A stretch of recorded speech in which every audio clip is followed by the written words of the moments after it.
Dia bukan ayat Al-Quran. Dia panggil hadis qudsi. Okey. Kata Allah, "Man 'ada li waliyan faqad adzantuhu bil harbi." Barang siapa yang menyakiti ataupun memusuhi wali aku. Kata Allah wali, maknanya seorang wali, waliyan. Kalau ramai wali dipanggil awliya. Jamak bahasa Arab kan wali, awliya. Itu wali-wali. Tapi dalam hadis ni Nabi kata, barang siapa yang memusuhi, menyakiti seorang wali aku, faqad adzantuhu bil harbi. Maka aku telah istihar perang kepada mereka. A'udzubillahi minasyaitonirrajim. Bismillahirrahmanirrahim. Alhamdulillahi rabbil alamin, hamdan katsiran tayyiban mubarakan fih. Alhamdulillahi ala ni'maihi katsirah التي لا تعد ولا تحصى. الحمد لله على نعمة الإسلام، والحمد لله على نعمة الإيمان، والحمد لله على نعمة القرآن، والحمد لله على نعمة محمد عليه الصلاة والسلام. الحمد لله حتى يرضى، والحمد لله إذا رضي، والحمد لله بعد الرضا. نحمده سبحانه وتعالى حمدا كثيرا طيبا مباركا، وأصلي وأسلم على حبيبنا ومولانا محمد بن عبد الله صلى الله عليه وآله وسلم وعلى آله وأصحابه أجمعين. قال رب اشرح لي صدري ويسر لي أمري واحلل عقدة من لساني يفقه قولي. اللهم افتح علينا حكمتك وانشر علينا من خزائن رحمتك يا أرحم الراحمين، والحمد لله رب العالمين. أما بعد. Pertama dan selamanya kita bersyukur kepada Allah Subhanahu Wa Taala atas segala nikmat, rezeki, kesihatan, kebaikan, al-afiyah, kesejahteraan yang Allah berikan kepada kita semua. Alhamdulillah ala kulli halin wa ni'mah. Dan insya-Allah muslimin dan muslimat yang dirahmati Allah sekalian, mudah-mudahan pertemuan kita pada malam ni diberkati oleh Allah Subhanahu Wa Taala insya-Allah. Dan sukalah pada malam ni untuk saya kongsikan satu hadis Nabi SAW yang diriwayatkan oleh Imam Bukhari rahimahullah dalam kitab sahihnya. An Abi Hurairah radhiyallahu anhu qala qala Rasulullah sallallahu alaihi wasallam, inna Allah ta'ala qala man 'ada li waliyan faqad adzantuhu bil harbi. Okay, hadis ni daripada Abu Hurairah radhiyallahu anhu, yang mana tuan-tuan semua kenal lah. Selalu kita baca hadis riwayat Abu Hurairah kan. Jadi saya tak nak ulas panjang. Cuma sebagai pengulangan nama dia, mudah-mudahan kita ingat nama dia Abdurrahman bin Sakhr. Abdurrahman bin Sakhr. Abu Hurairah ni kunyah dia. Ataupun kita kata gelaran dia pun boleh lah, Abu Hurairah radhiyallahu anhu, Allah meridainya, dia telah berkata, qala Rasulullah sallallahu alaihi wasallam, telah bersabda Rasulullah sallallahu alaihi wasallam, inna Allah ta'ala qala, Nabi kata sesungguhnya Allah Ta'ala telah berfirman. Maka hadis ni hadis qudsi lah. Sebagaimana semua maklum lah, kalau kita jumpa dalam hadis Nabi kata Allah berfirman, maka itu kita kata hadis qudsi lah. Sama je. Cuma bezanya ada firman Allah dalam hadis tu, tapi dia bukan ayat Al-Quran. Dia bukan ayat Al-Quran. Dia panggil hadis qudsi. Okey. Kata Allah, man 'ada li waliyan faqad adzantuhu bil harbi. Barang siapa yang menyakiti ataupun memusuhi wali aku. Kata Allah wali, maknanya seorang wali, waliyan. Kalau ramai wali dipanggil awliya. Jamak bahasa Arab kan wali, awliya. Itu wali-wali. Tapi dalam hadis ni Nabi kata, barang siapa yang memusuhi, menyakiti seorang wali aku, faqad adzantuhu bil harbi. Maka aku telah istihar perang kepada mereka. Jadi hadis ni sangat besar lah tuan-tuan, untuk sama-sama kita memahami. Dan saya insya-Allah nak berkongsi huraian syarahan ahli ilmu. Mudah-mudahan kita lebih memahami hadis ini. Hadis ni dia cukup panjang jugalah, tapi kita nak syarah harakat yang pertama ni dululah. Ayat yang pertama ni dulu. Jadi Allah kata Allah akan memerangi orang yang memerangi wali aku. Terutamanya kita nak kena kenal lah siapa wali Allah ni. Dan kerana Allah kata wali aku. Maksudnya kita nak kena tahu ta'rifan wali Allah. Dan barang siapa yang memusuhi wali Allah, seorang wali Allah, maka balasan dia Allah istihar perang. Sebelum kita masuk ta'rifan wali tu, saya nak fokus pada istihar perang ni lah. Kerana satu ancaman yang besar lah bila mana Allah istihar perang ni. Cuma sebenarnya tuan-tuan, alhamdulillah, saya secara peribadi lah, bila mana hadis yang sama kita duk baca banyak syarahan ahli ilmu. Kerana para ulama ni banyak. Dan syarahan yang berbeza-beza lah. Saya kali pertama kita baca, kita nampak hadis ni berbentuk ancaman lah semata-mata. Sebab Allah istihar perang ni satu perkara yang berat lah, perkara yang besar.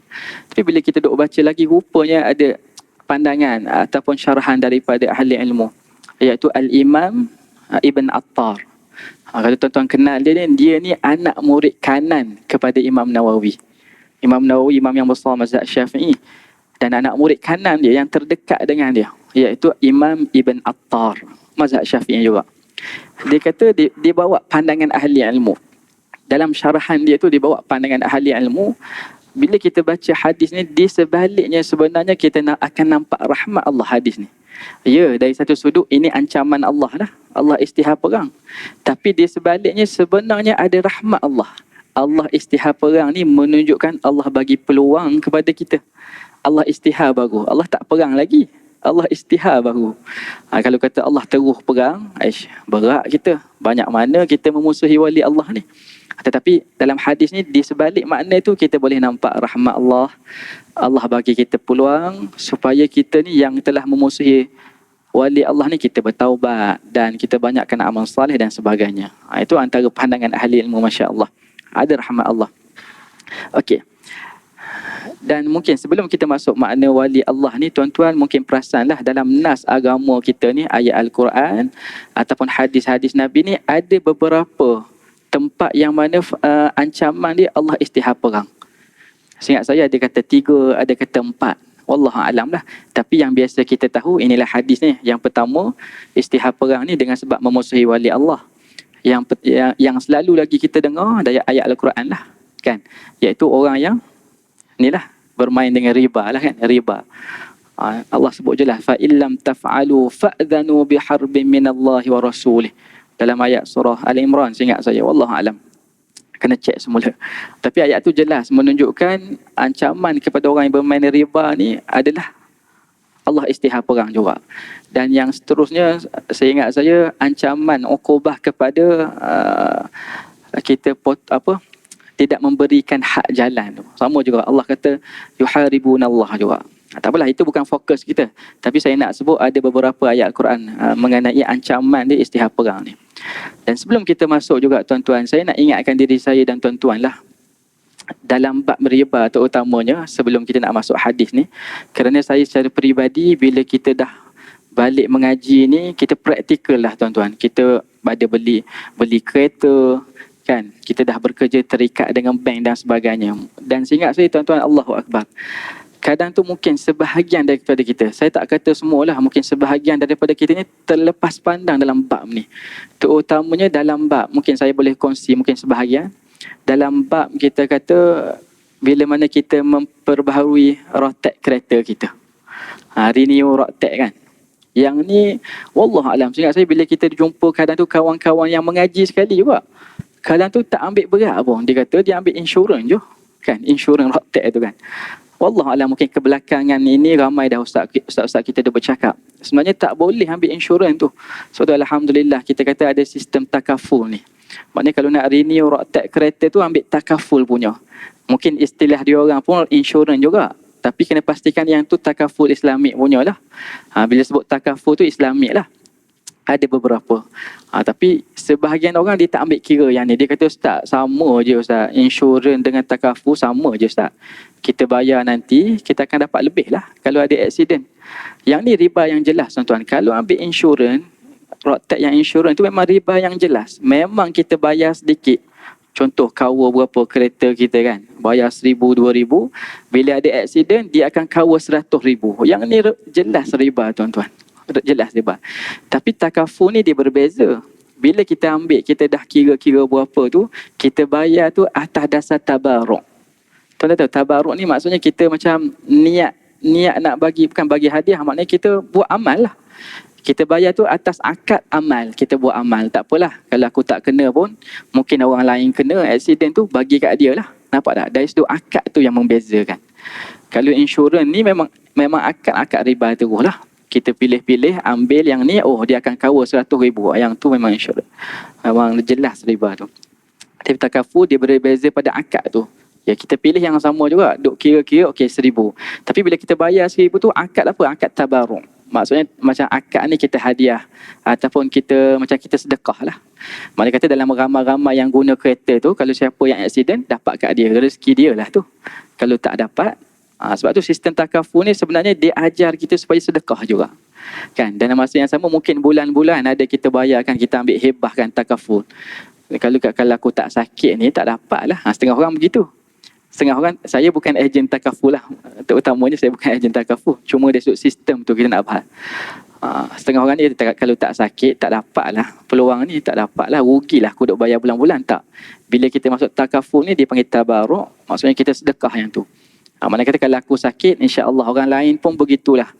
Dia pun sistem dia sistem tabaruk. Maka kalau aku sakit, mungkin orang lain pun dia dah niat lama dah nak tolong aku. Lebih kurang begitulah. Dan saya pasti sebahagian tuan-tuan dah ada ustaz-ustaz dan yang mengajar bahagian muamalat, boleh tanya dia lah.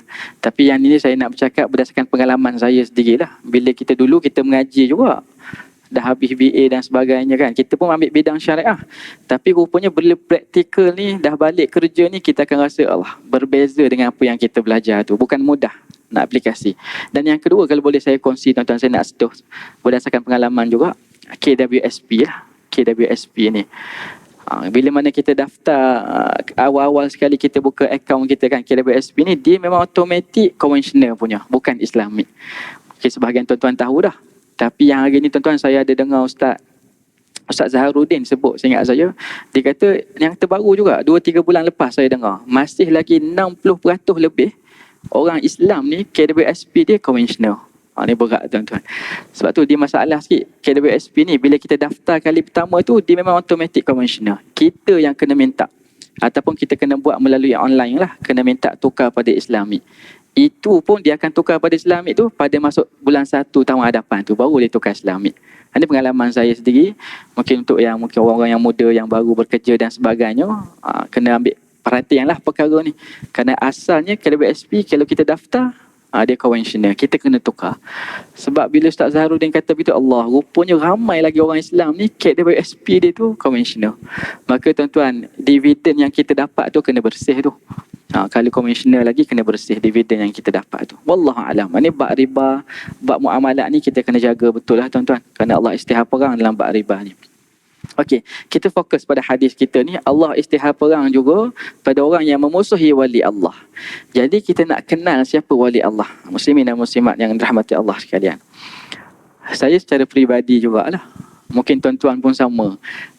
Kita mungkin saya 90-an lah. Lahir pada tahun 90-an. Zaman kita sekolah rendah, sekolah menengah. Bila nampak perkataan wali ni, kita akan ingat mesti wali ni dia boleh terbang. Dia boleh jalan atas air. Ataupun dia solat maghrib dekat rumah dia, Isyak tu dia solat dekat Mekah, Masya Allah. Ini wali Allah. Kita duk faham begitu. Rupa-rupanya itu bukan fahaman yang sebenar lah. Walaupun kita kata wali Allah ni, kita kata Allah boleh bagilah keramat tu. Perkara-perkara yang mencari ada Allah boleh bagi. Tapi asasnya maksud wali Allah ni, kalau kita bahas hadis ni tuan-tuan, wali Allah ni kalau kita lihat ayat Al-Quran, Allah kata, Inna awliya Allahi la khawfun alaihim wa la hum yahzanun. Sesungguhnya wali-wali Allah ni, Allah sebut dalam Al-Quran, la khawfun alaihim wa la hum yahzanun. Dia ada dua sifat antaranya, la khawfun alaihim, dia tak takut apa yang akan berlaku ke atas mereka. Sebab dia wali Allah lah. Dia tak takut apa yang akan berlaku di atas mereka kerana Allah paling berkuasa. Wa la hum yahzanun, Dan mereka ni tak akan bersedih dengan apa yang telah lepas-lepas ni. Kerana itu semua takdir Allah. Dan yang ayat yang kedua Allah sebut, allazina amanu wa kanu yattaqun. Yang ni takrifan dia tuan-tuan. Wali Allah ni kata Allah, allazina amanu wa kanu yattaqun, iaitu orang-orang yang beriman dan bertakwa kepada Allah. Maka wali Allah sebenarnya tuan-tuan, orang-orang yang beriman dan bertakwa kepada Allah. Menunjukkan semua di kalangan kita ni wali Allah lah. Mudah-mudahan saya, tuan-tuan muslimin dan muslimat ni, kita kalau kita beriman, kita bertakwa kepada Allah, kita ni wali Allah. Cuma wali Allah ni ada tingkatan dia lah. Kita pun beriman, bertakwa, tapi berbeza dengan para ulama. Takut dia takut betul pada Allah, beriman dia beriman betul. Maka kita kata para ulama ni wali yang lebih dekat lah. Kita wali juga tapi jauh sikit. Kerana tuan-tuan, kalau kita khususkan wali ni macam kita faham dululah, wali ni mesti orang yang ada keramat, boleh terbang, boleh jalan atas air. Maka hadis ni dia terbatas. Penggunaan hadis ni dia terbatas. Barang siapa yang memusuhi wali aku, Allah istihar perang. Sebab tu hari ni kita berani, kita musuh dengan jiran kita. Kita menyakiti jiran kita. Akhir sekali tak apalah, dia tu bukan wali Allah. Allah tak istihar perang kat aku. Contohlah. Sedangkan jiran kita, kalau dia orang beriman, dia bertakwa kepada Allah, itu wali Allah juga. Maka kalau kita menyakiti jiran kita yang beriman, yang bertakwa ini, maka Allah telah istihar perang kepada kita. Jadi tuan-tuan, kita bila baca hadis ni, kita faham takrifan wali Allah tu, jadi takutlah kita. Tak boleh nak buat main lah dengan jiran ni. Sebab hari ni pun kita kecewa, kita lihat dalam video kan. Hari ni kan ada CCTV dekat rumah-rumah. Kadang tu jiran, Allahu Akbar, dia ingat, mungkin dia ingat orang tak nampak kan. Kadang dia boleh, bila dia sapu sampah tu, dia letak rumah jiran dia. Dan dia rekod di CCTV dia, Allahu Akbar. Maksudnya tak ada rasa jiran ni besar di hati. Sebab tu tuan-tuan, kalau kita faham hadis ni, semua orang ni wali Allah. Takrifan wali, semua orang ni wali Allah berdasarkan kadar keimanan dia, berdasarkan kadar ketakwaan dia kepada Allah. Maka mudah-mudahan kalau kita faham ni, sesama kita ni payahlah nak saling bermusuhan. Mungkin saya, tuan-tuan dengan adik-beradik, kita payah nak bermusuhan kerana kita semua wali Allah Ta'ala. Mudah-mudahan begitu. Okey. Seterusnya sambungan.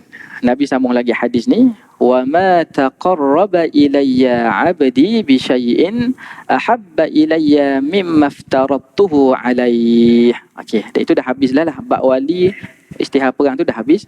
Sesungguhnya Nabi sambung lagi, tidaklah seorang hamba itu mendekatkan diri kepada aku dengan sesuatu yang lebih aku cintai daripada apa yang telah aku fardukan kepadanya.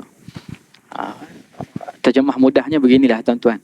Perkara yang Allah paling cintai, yang mana bila mana kita buat, adalah perkara yang Allah fardukan kepada kita. Sebab tu banyak tempat saya sebut. Sini pun selalu dah saya datang, saya sebut, dalam amalan kita, kewajipan kita buat ni, kita kena jaga yang fardu dulu, baru yang sunat. Kerana begitulah Allah kata, kan? Daripada apa yang telah aku fardukan kepada dia. Maka kita kalau buat banyak yang sunat, tapi yang fardu kita cuai, tak jadi. Allah tak sayang kita. Dan saya selalu buat contoh lah. Dan contoh ni pun mungkin kena pada diri saya sendiri jugalah. Terutamanya bulan Ramadan lah. Bulan Ramadan kita fokus pada solat sunat tarawih, kan? Dan kita akan nampak solat sunat ni ramai orang daripada solat fardu isyak dan solat fardu maghrib dan solat fardu subuh. Ni contoh yang sangat kena pada kita lah. Para guru kita selalu sebut. Mudah-mudahan kita dapat perbaiki lah tuan-tuan. Kerana Allah lebih cintai dari sesuatu perkara yang dia telah fardukan. Terutamanya yang wajib ni lah. Solat fardu. Kalau zakat pun zakat yang fardu. Kita zakat harta ni kita selalu buat keluar. Walaupun sebahagian ahli ilmu dia khilaf. Tapi masuk bulan Ramadan, zakat fitrah tak buat keluar. Zakat fitrah ni sikit sangat Ustaz. Zakat harta banyak lagi Ustaz. Kita buat zakat harta, tak buat zakat fitrah. Tak jadi tuan-tuan. Sebab tu kita kena dahulukan yang fardu dulu sebelum yang sunat. Okay, itu kita boleh dapat faham daripada hadis ni. Seterusnya Nabi sambung lagi lah. Dalam hadis qudsi ni Allah kata lagi, وَلَا يَزَالُ عَبْدِي يَتَقَرَّبُ إِلَيَّ بِالنَّوَافِلِ حَتَّى أُحِبُّهُ. dan tidaklah sentiasa seorang hamba mendekatkan diri kepada aku dengan nawafil, dengan perkara-perkara sunat sehingga aku akan cinta dia. Allahu Akbar. Tadi yang atas tu Allah sebut dah. Maksudnya nak dapat cinta Allah ni dengan buat perkara yang Allah fardukan dulu. Ini asas. Tapi yang kedua ni Allah kata tidaklah sentiasa seorang hamba ini melakukan perkara-perkara sunat, mendekatkan diri kepada aku dengan melakukan perkara-perkara sunat hatta uhibbuh, sehingga aku akan cinta dia. Menunjukkan tuan-tuan, kita di sisi Allah ni yang membezakan kita. Mungkin kita semua solat fardu sama, yang puasa fardu pun kita buat, zakat fardu kita buat. Kadang kita samalah. Tetapi yang membezakan kita ni di sisi Allah Ta'ala ni perkara-perkara sunat, tuan-tuan.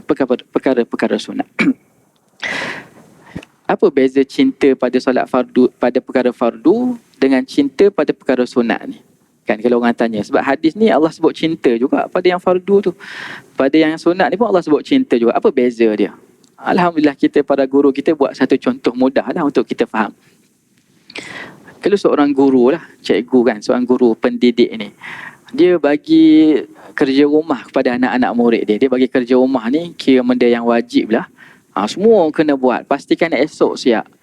Mana kata kalau 10 orang anak murid dia, 10 orang tu buat lah, dia kata ya, ni perkara yang fardu, wajib buat. Maka dia sayang lah semua. Kan dia sayang semua. Tapi dalam 10 orang tu, kalau seorang tak buat, mungkin dia akan pandang macam tak berapa sayang. Kok yang ke-10 ni, benda yang wajib, yang asas ni pun tak buat. Kan contoh. Tapi kalau 10 buat tu, mungkin sayang dia biasalah kot. Sebab ni perkara yang wajib. Tetapi kadang tu ada anak murid ni tuan-tuan, benda yang kita tak suruh pun dia buat. Benda yang kita tak suruh pun dia buat. Contoh, seorang cikgu keluar daripada pintu kereta dia, ada anak murid tunggu nak tolong angkat buku cikgu. Kita tak suruh pun.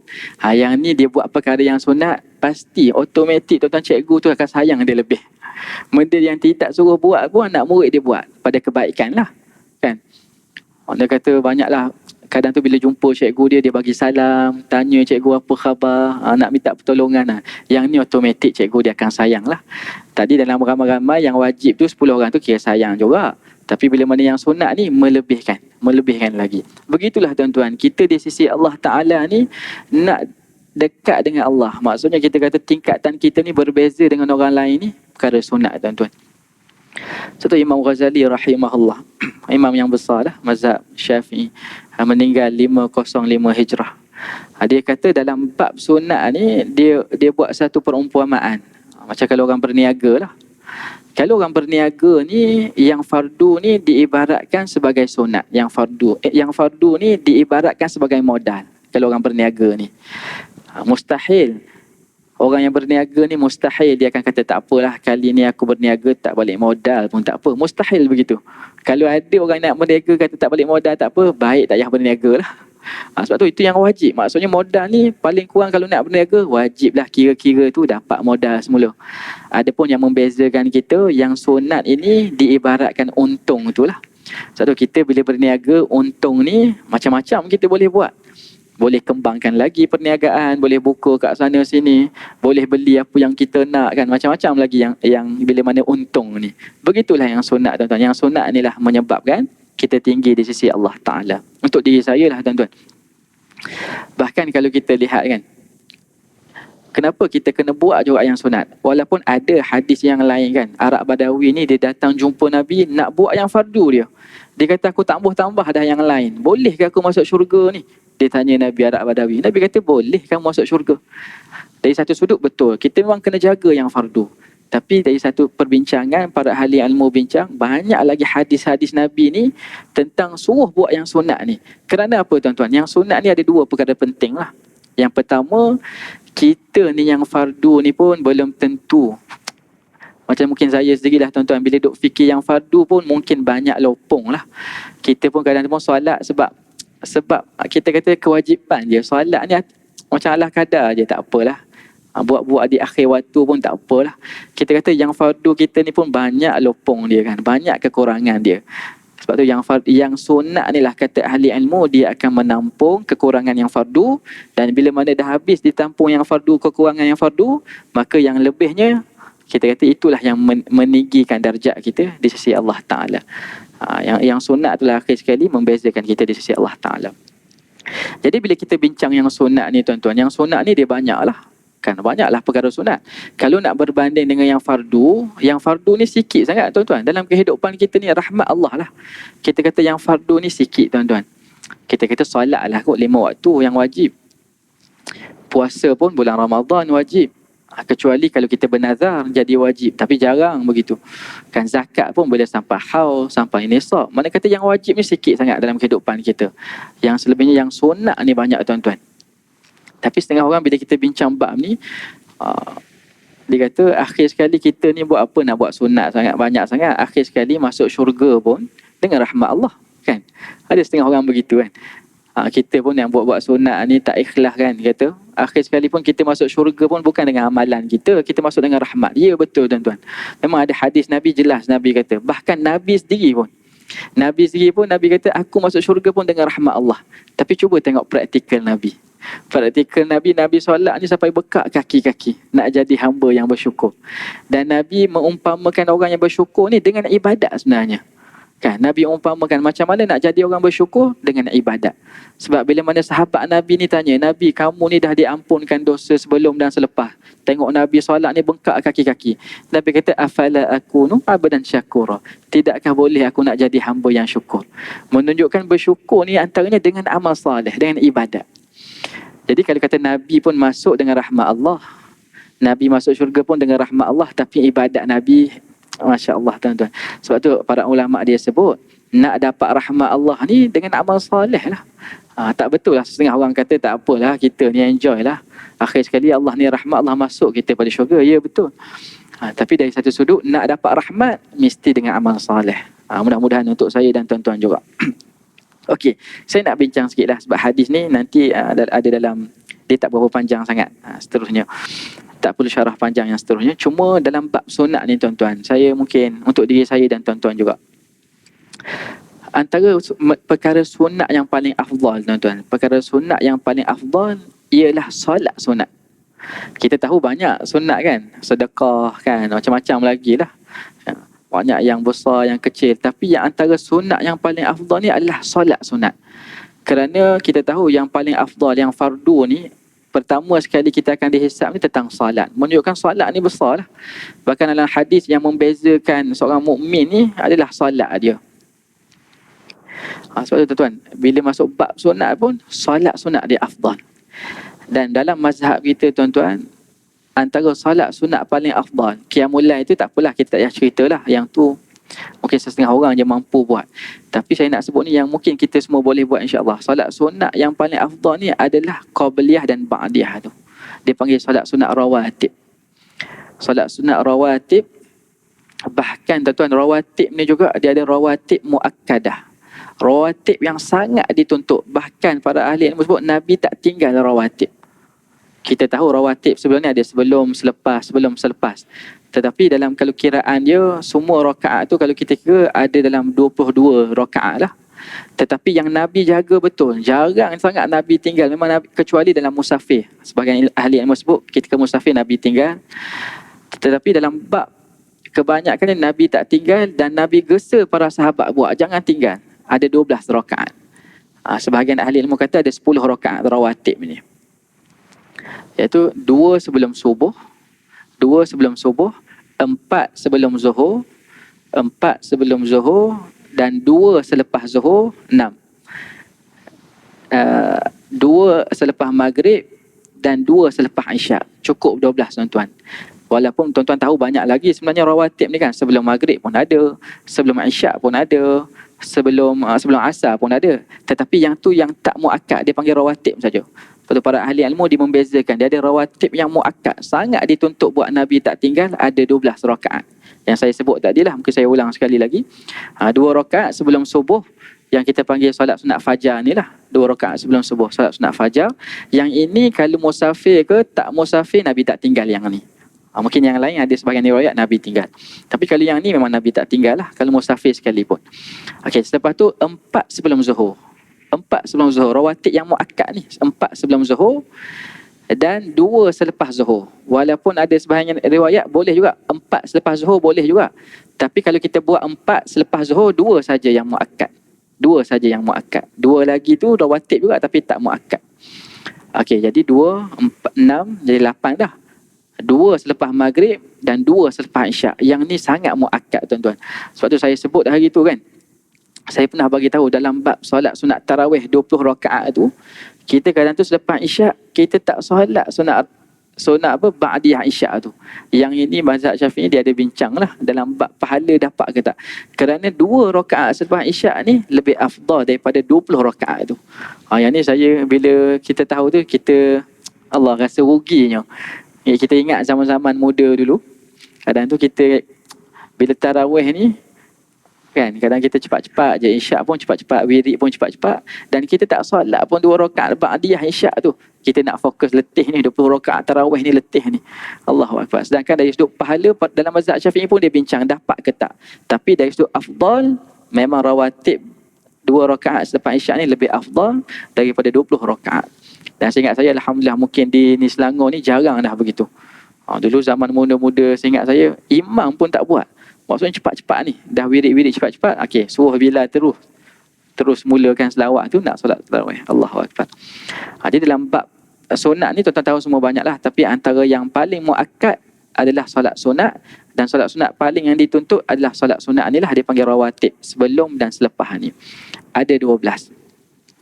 Kerana berdasarkan hadis Nabi, barang siapa yang jaga 12 rakaat selain solat fardu, yang kita sebut tadilah 12 rakaat tu, maka fadilat dia Nabi kata bunyalahu baitan fil jannah. Allah akan sediakan kepadanya rumah di syurga. Itu kelebihan lah dari sudut kita jaga 12 rakaat selain solat fardu ni. Ni mudah-mudahan untuk diri saya jugalah tuan-tuan, payah nak buat. Ni payah nak buat tuan-tuan. Terutamanya 4 rakaat sebelum Zuhur. Bukan senang nak buat. 4 rakaat sebelum Zuhur. Kadang tu kalau di masjid pun cepat sangat iqamah. Yang ni antara perlu diambil kira lah. 4 rakaat sebelum Zuhur ni sangat dituntut. Setengah orang tanya, Ustaz nak buat 4 rakaat ke buat 2-2? Afdal buat 2-2. Kalau dia buat 4 rakaat pun sah juga solat tu. Tetapi para ahli ilmu lebih suka buat 2 rakaat. 2 rakaat. Kerana itu lebih menepati sunnah. Nabi kata salatul laili wan nahar masna. Solat pagi dan malam ni 2-2 solat sunat ni. Mudah-mudahan tuan-tuan untuk diri saya dan tuan-tuan jugalah tu, mudah-mudahan kita jaga 12 rakaat solat sunat ni. Okey. Seterusnya hadis ni Nabi kata, ni fadilat dia, Nabi masuk fadilat dia. Fa idza ahbabtuhu kuntu sam'ahu alladhi yasma'u bihi wa basarahu alladhi yubsiru bihi wa yadahu allati yabtishu biha wa rijlahu allati yamshi biha. Allahu Akbar. Bila mana kita buat ni perkara ni tuan-tuan, yang fardu tadi, yang sunat pun kita jaga, maka kata Allah dalam hadis qudsi ni, fa idza ahbabtuhu, bila mana aku cinta dia dengan asbab dia buat fardu dengan sunat tadi, apabila aku cinta dia, aku sayang dia, kuntu sam'ahu alladhi yasma'u bih, maka aku akan jadikan, aku luruskan pendengaran dia yang dia gunakan untuk mendengar. Maksudnya apa tuan-tuan? Aku akan luruskan pendengarannya yang dia gunakan untuk mendengar. Para ulama dia tafsir, dia kata maksudnya Allah akan bagi kita dengar ni perkara yang Allah redha sahaja. Allahu Akbar. Wa basaruhu alladhi yubsiru bihi, penglihatannya yang dia gunakan untuk mendengar. Para ulama sebut maksudnya dia gunakan pendengaran ni tempat-tempat yang Allah penglihatan ini tempat-tempat yang Allah redha sahaja. Wa yadahu allati yabtishu biha, dan tangannya yang digunakan untuk memegang, Allah luruskan pada tempat yang diredai sahaja. Wa rijlahu allati yamshi biha, dan kakinya yang dia gunakan untuk dia berjalan, Allah luruskan supaya dia jalan tempat yang diredai sahaja. Maka ni satu fadilat yang besarlah tuan-tuan, bila mana Allah cinta kita. Sebab tu kalau kita lihat para wali Allah kan, orang yang jaga fardu, yang jaga sunat ni, Allah seolah-olah macam Allah pandu je kehidupan dia. Allah cantik je kita tengok kehidupan dia. Kita kena nak cari-cari kesalahan dia ni macam payah aja. Sebab tu saya lupa tadi nak sebut, antara ta'rifan wali Allah ni tuan-tuan, antara ta'rifan wali Allah ni para ulama sebut orang yang banyak memberi sumbangan pada agama. Orang yang banyak memberi sumbangan pada agama. Maka tuan-tuan, makin banyak kita bagi sumbangan pada agama ni, dari sudut ilmu ke, dari sudut harta ke, kita bangun naikkan Islam ni, maka kita wali Allah. Makin banyak kita buat, makin dekatlah tingkatan wali tu, insya-Allah. Sebab tu wali Allah ni, kaitan wali Allah dengan perkara yang fardu dan wajib ni tuan-tuan, kita kata wali Allah mustahil dia tak buat yang fardu. Mustahil dia langgar perkara yang fardu ni.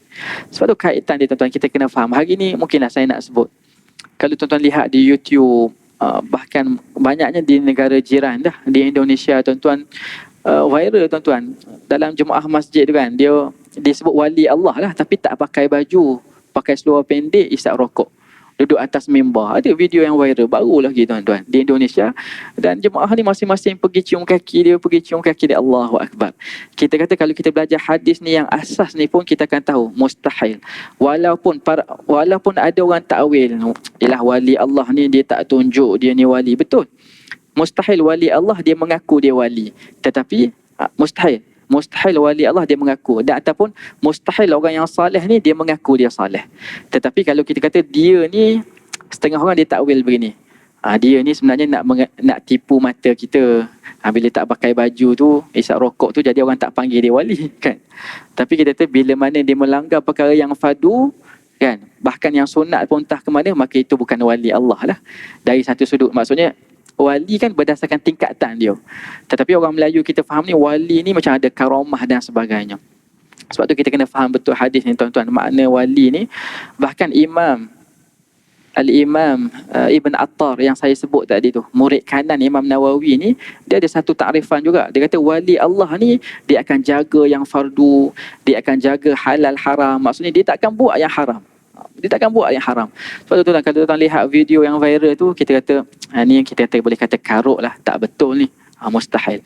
Walaupun kita dari sudut kita tak menolak wali Allah ni, tak mustahil. Allah boleh bagi karamat kat dia, Allah boleh bagi perkara-perkara pelik tentang dia, tetapi itu bukan hujah kepada kita. Itu keistimewaan dia lah, Allah bagi untuk dia, tak boleh jadi hujah kepada kita. Sebab tu kita kena Allah pada nampak ni mungkin sebahagian keliru, Allah alam. Kita memang masuk di negara kita lah, Malaysia, walaupun sebab dekat sangat dah dengan kita tu, di Indonesia dekat sangat, kita memang masuk dalam negara kita. Jadi wali Allah kita pegang mustahil dia buat perkara yang haram.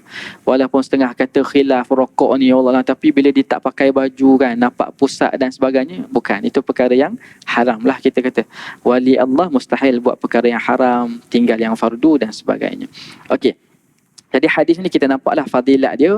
Bila mana kita jaga yang fardu, kita buat yang sunat ni, sebenarnya kita nak tingkatkan diri kita lah, supaya kita ni wali Allah yang lebih dekat, yang tinggi tingkatan dia.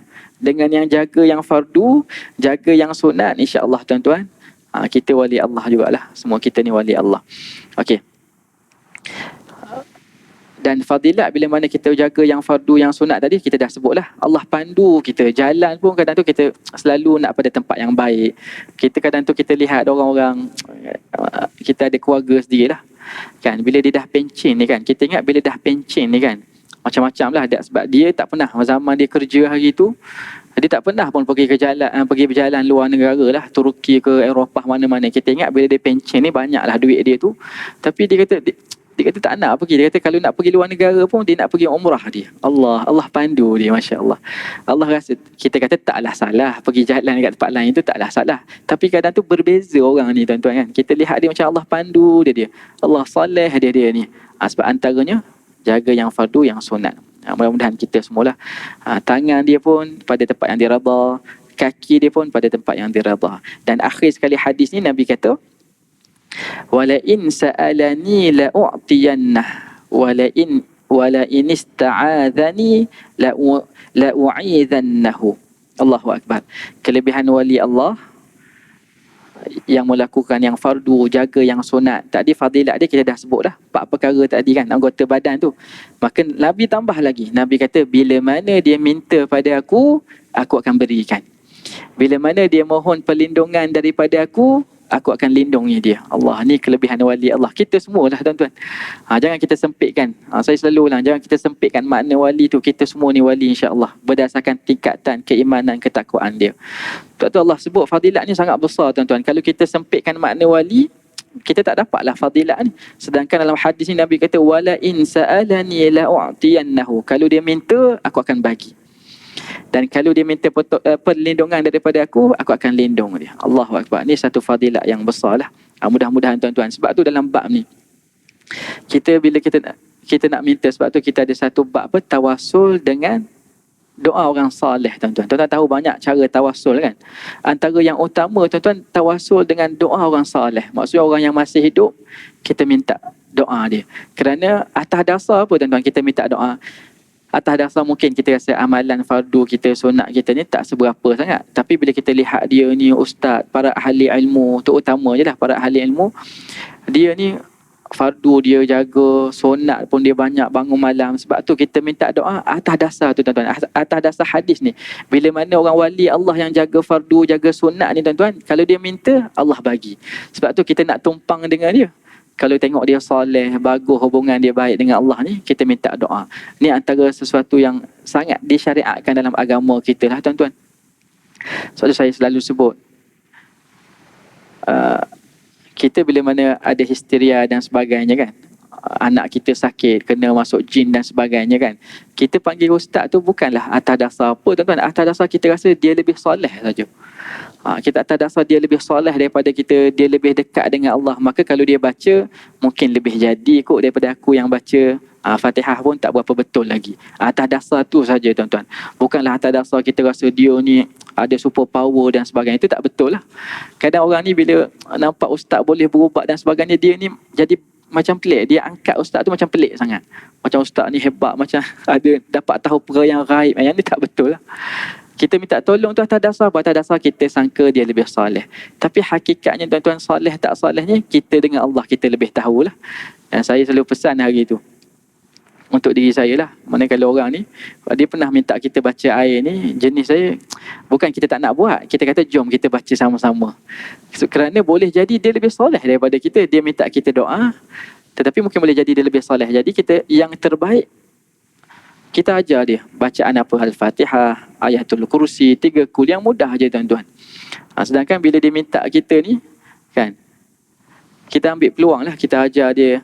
Sebab bila hari ni wallahualam lah, saya mungkin secara peribadi juga, tuan-tuan, kita tak setuju lah. Kadang jadi satu perniagaan kan. Kadang air ni saya sebut mungkin RM2 je, masjid jual RM1. Tapi bila lah kita dah baca kan jadi RM10, RM20. Jadi macam seolah-olah macam tak cantik agama tu.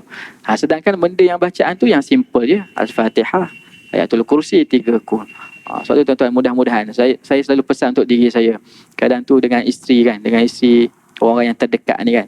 Kadang bila mana kita pergi kedai makan, kadang tu orang bagi minta sedekah tu, kadang mungkin boleh jadi dia lebih soleh daripada kita. Sebab dia tak ada nak jaga standard.